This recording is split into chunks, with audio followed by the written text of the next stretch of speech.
তলিয়ে মৃত্যু অভিনেতার। দীঘা সংলগ্ন তালসারিতে শুটিংয়ে যান অভিনেতা। শুটিংয়ের পর ঘণ্টাখানেক নিখোঁজ ছিলেন রাহুল। অভিনেতার সমুদ্রে ডুবে যাওয়ার খবর পাওয়া যায়।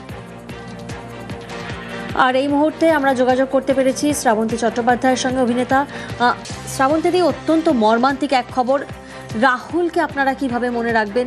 শুধুমাত্র তো অভিনেতা হিসেবে নয়, রাজনীতি থেকে আমরা দেখেছি সামাজিক যে কোনো বিষয়ে নিজস্ব মতামত প্রকাশ করতেন রাহুল অরুণোদয়। সত্যি অত্যন্ত মর্মান্তিক এক খবর।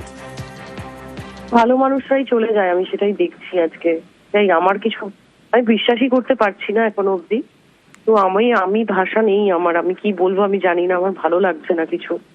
জাস্ট আজকের দিনটা দুঃস্বপ্নের মতো কেটে যাক আর কি। আমি একদমই পারছি না কিছু বলতে। কি বলবো, রাহুল দা এত ভালো একজন মানুষ, এত ভালো অভিনেতা, আমাকে অনেক অনেক কিছু শিখিয়েছেন। ওনার সাথে কাজ করতে করতে আমি অনেক কিছু শিখেছি।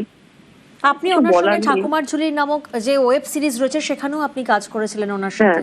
হ্যাঁ, সেই অভিজ্ঞতা যদি একটু আমাদের শেয়ার করেন। সেটা তো অলরেডি স্ট্রিমিং, অলরেডি হইচইতে দেখাচ্ছে।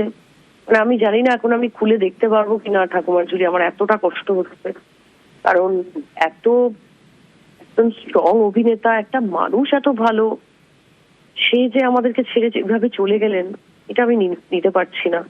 এটা না হলেই পারতো, এটাই বলতে পারি। আমার ভালো লাগছে না। অঘটন, অত্যন্ত মর্মান্তিক এক খবর। খুবই মর্মান্তিক, এটা আমি কি বলবো আর। একদম।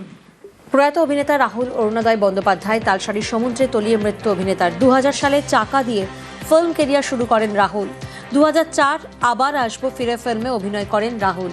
আর এরপর 2008 চিরদিনই তুমি যে আমার ও জ্যাকপট। চিরদিনই তুমি যে আমারে তুমুল জনপ্রিয়তা।